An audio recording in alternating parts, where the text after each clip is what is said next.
Welcome to the Deep Dive. Today, we're jumping into something pretty unique, what it's actually like to become president in the United States.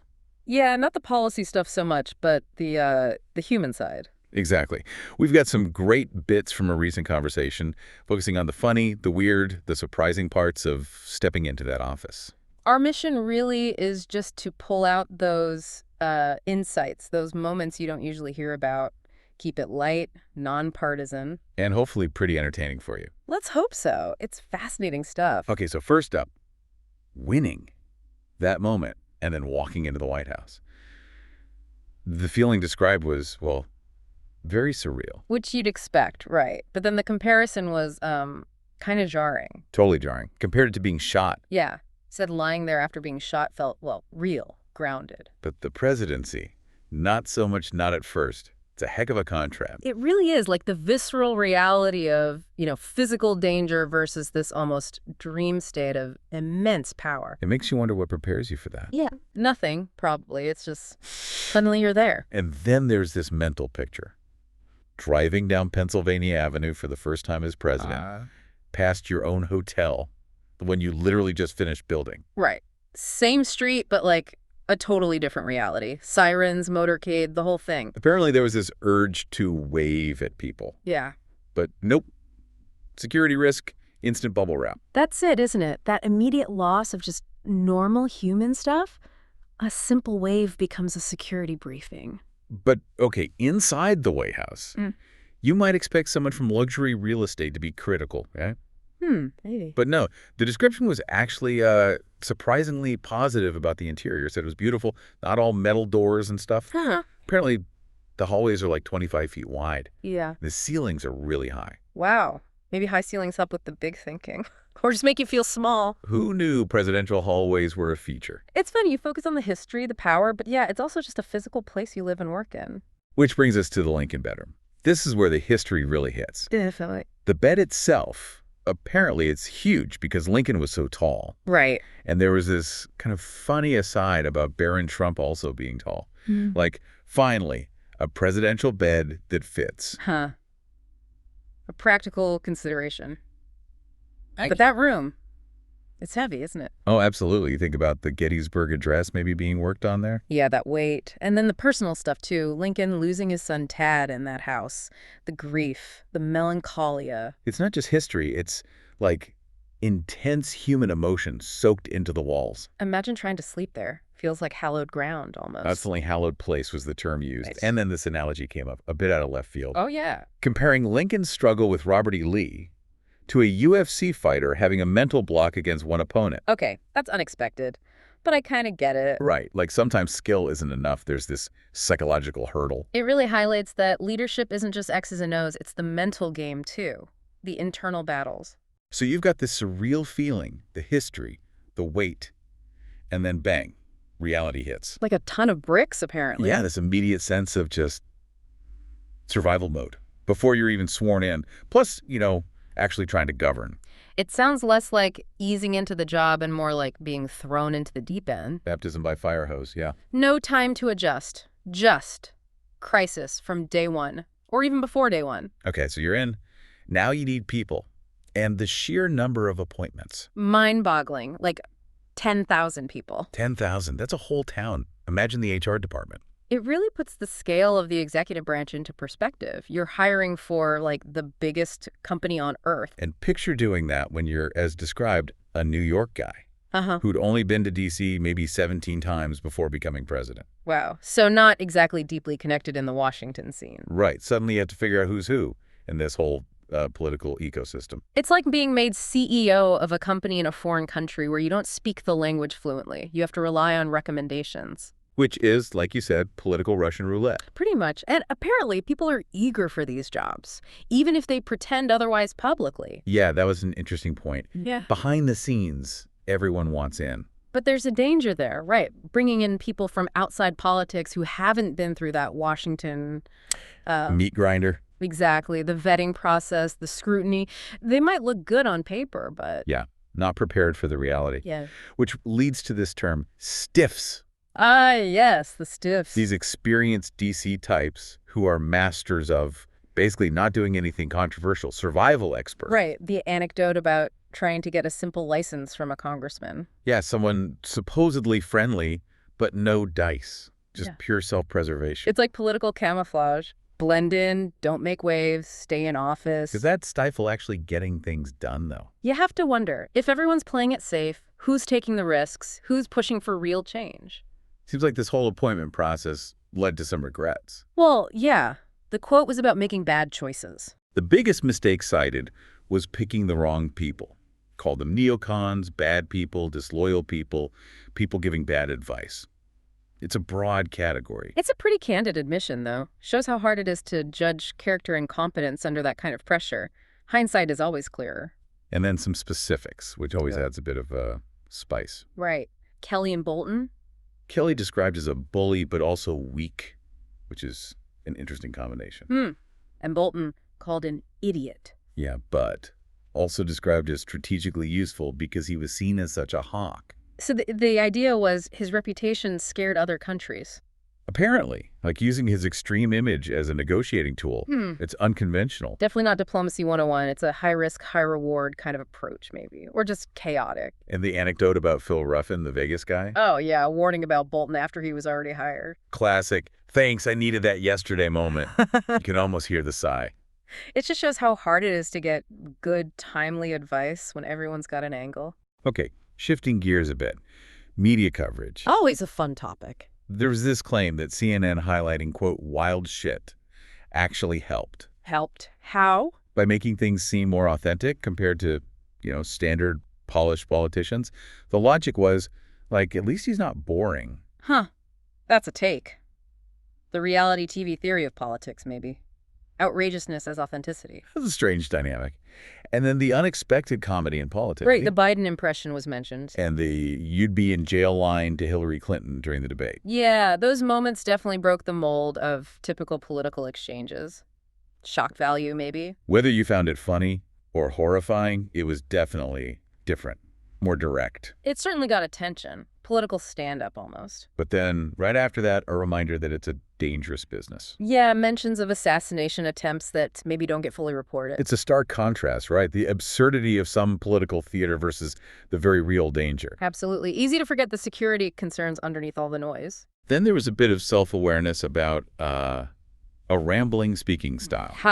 Yeah. The importance of bringing it back to the main point eventually. Relatable for anyone who tells stories, I guess. Keeping the narrative thread. It's a balancing act. You want the interesting detours, but you need to find your way back. Okay, now some specific media critiques. CBS's 60 Minutes. Oh, yes. Strong words there. Allegations of editing an interview answer, removing something deemed incompetent, labeled election interference. They called it the biggest scandal in broadcast history, I believe. Which is quite a claim. It really highlights that ongoing battle between politicians and the press over fairness and portrayal. Definitely. Accusations of bias are pretty much constant these days. And unfair fact-checking in debates also came up. Right, examples about crime stats, troop levels. It underscores how tricky real-time fact-checking is. One person's correction is another's biased interruption. It's a minefield. Whose facts are the right facts in the heat of the moment. The view on generals was also interesting, making a distinction between television guys and the real generals. Yeah, the ones credited with defeating ISIS in record time.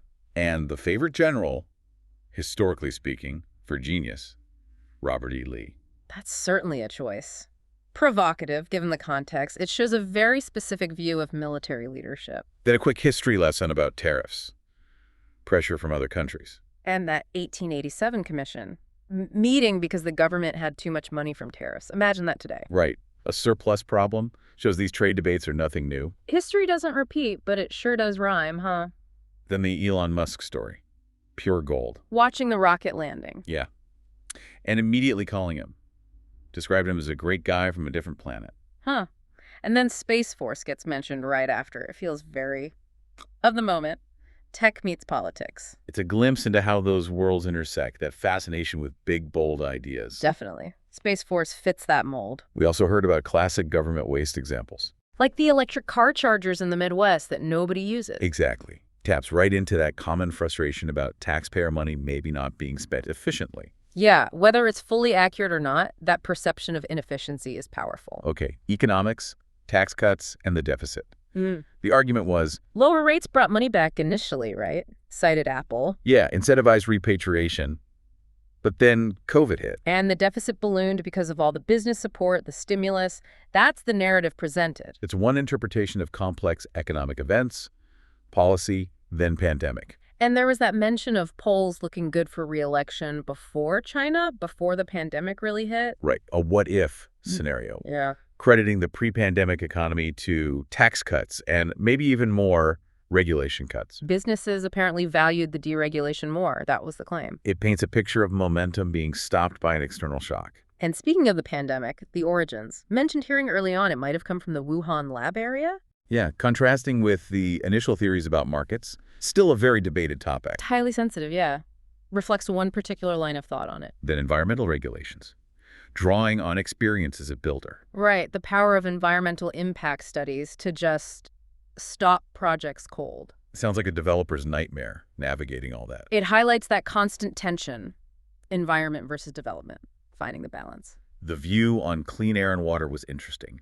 Prioritize it, yes. But pointing out, pollution is global, China's impact specifically. And that anecdote about China shutting down factories just before a visit. Yeah, it makes you wonder about the real commitment versus, appearances. Like Gavin Newsom tidying up before visitors, too. It's a bit cynical about how these things work internationally. Then water issues in California, LA specifically. Right. A claim that attempts to get federal help for water solutions were blocked by the governor. Political reasons suggested. Classic state versus federal tug of war, maybe. Water politics are always complicated. And we can't forget the raking leaves comment. Ah, yes. Discussing forest management with the head of Austria, talking California fires. That one stuck. It really did. Became a kind of shorthand, rightly or wrongly, for a certain approach to wildfire prevention. Overregulation came up again, too.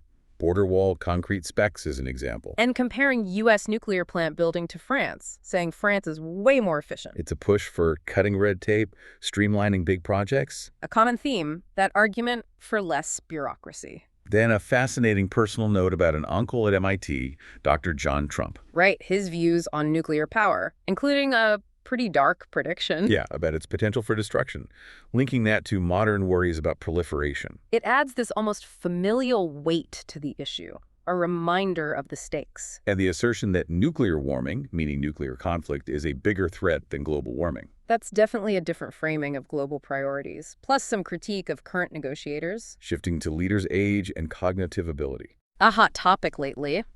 Acknowledge some older folks are sharp, but concerns about specific individuals. It's that question of fitness for office, which seems to come up more and more. Definitely. And then just a vague mention of strange occurrences during a debate. Yeah, what was that about?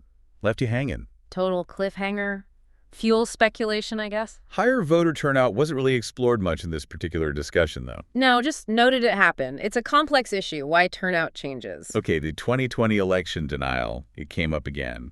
Reference J.D. Vance. And his view on the Hunter Biden laptop story as interference? Right. Claiming the loss was narrow and that interference tipped the scale.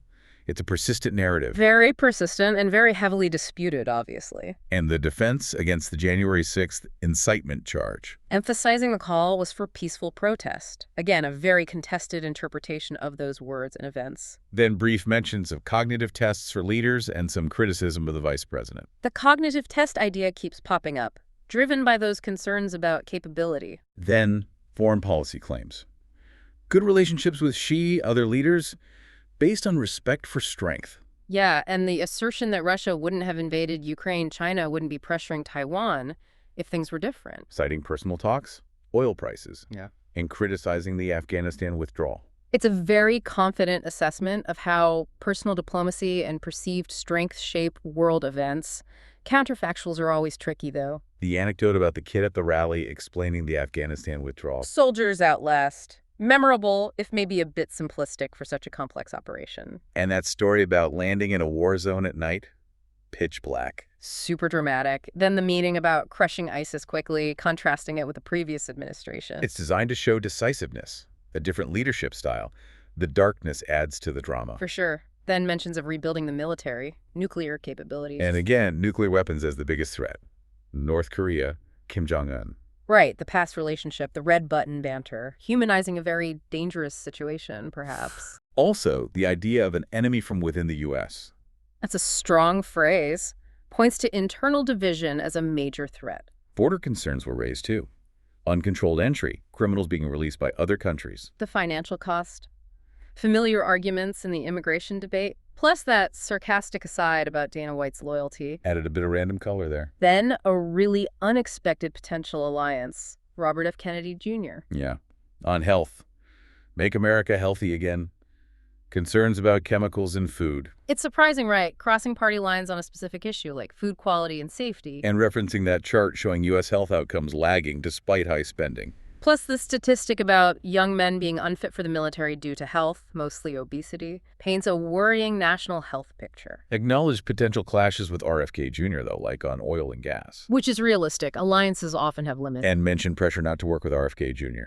Speculated it was from Big Pharma. Because of his views on vaccines, pesticides, yeah.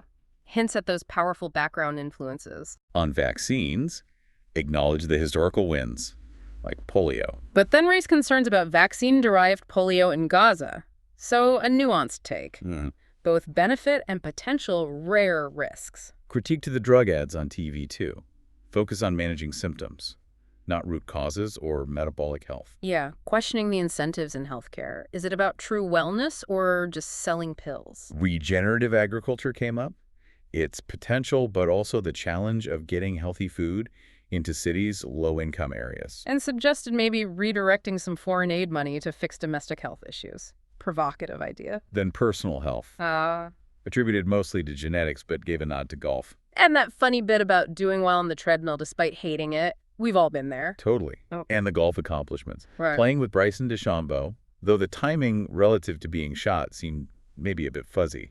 Yeah, maybe some creative chronology there. But the point was, still playing well. Emphasized the drive for running for president, though. Said it's more exciting, more important than golf. The intensity of campaigning. Long stretches without days off. The physical toll of speeches. It sounds brutal. Like a nonstop performance. And claims of huge enthusiastic crowds at rallies. Despite, in his view, not getting good press. Belief in strong popular support, winning past elections, securing nominations. A consistent theme of connecting directly with voters regardless of media portrayal. And speaking of media, described it as a propaganda arm for the Democratic Party. Cited specific examples. Very fine people. Russiagate, bloodbath comments claiming they were distorted. Deep distrust there. Accusations of deliberate misrepresentation. Then a theory about young people shifting politically, conservatism becoming rebel cool. Yeah, because of rejecting woke bullshit and censorship was the idea. An interesting take on generational shifts. Claimed to be investigated more than Al Capone, due to politics. That's a comparison that gets attention, emphasizes feeling targeted. Retold the lock her up chant story. Claimed to have discouraged it. And suggested Comey saved Clinton from jail. A specific reinterpretation of that whole saga. Asserted again, the 2020 election was crooked, robbed, promised unbelievable evidence later. Mentioned voting procedure changes, Wisconsin issues. Continued insistence on fraud, despite court findings.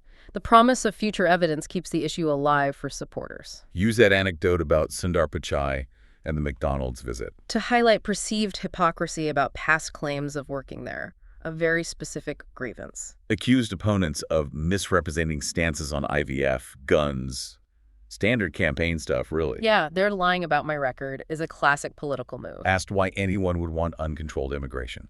Floored theories, votes, cheap labor, maybe disliking the country. Plus concerns about benefits for arrivals versus citizens. Expresses deep skepticism about current policies and motivations. When asked why the supposed 2020 evidence hasn't convinced everyone, the answer was, books were written, but judges wouldn't rule on the merits, blaming the judiciary for not engaging with the claims. Then focused on election vulnerabilities, mail-in ballots, machines. Referenced Elon Musk liking paper ballots. Compared costs, efficiency. Called the long counting times very crooked, suggesting it's intentional. Laid out plans if elected.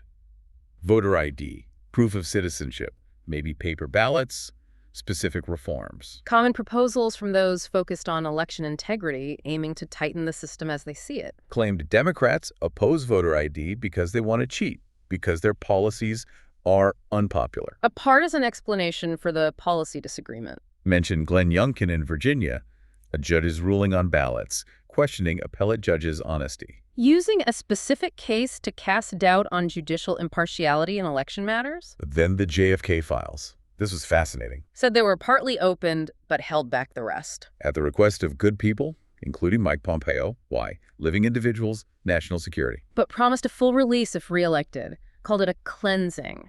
Very intriguing. The implication being living people involved in the assassination. That's certainly what it hints at. Taps right into all those decades of conspiracy theories. The UFOs. Or UAPs, I guess. Said he'd heard interesting things. Pilot accounts of superior tech. Suggested some government programs might still be secret. Acknowledged the mystery. Yeah, didn't dismiss it out of hand. Left the door open to the unknown. Briefly touched on military leadership again. Afghanistan. And the Middle East. Rapid changes. Mentioned prophecies, but circle back to nuclear weapons as the biggest threat. Outline the approach if elected again. Direct talks with leaders like Putin. Leveraging U.S. power. Use tariffs with France as an example. Criticize the current administration as weak. The strategy is assertive, leader-to-leader diplomacy using economic muscle. Concerns about China economically. Wanting manufacturing back iPhones, electronics, cited overseas labor issues, criticized the GPS Act. A focus on America First economics, reshoring jobs, questioning current industrial policy. Wow, okay, that was a lot. Covered a huge range of topics, definitely some surprising turns. It really was a deep dive into a very particular worldview and set of experiences. Entertaining, for sure. Absolutely. Yeah. Well, thanks for plumbing the depths with us on that one.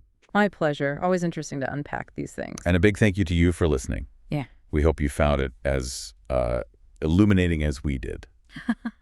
Until next time, keep exploring.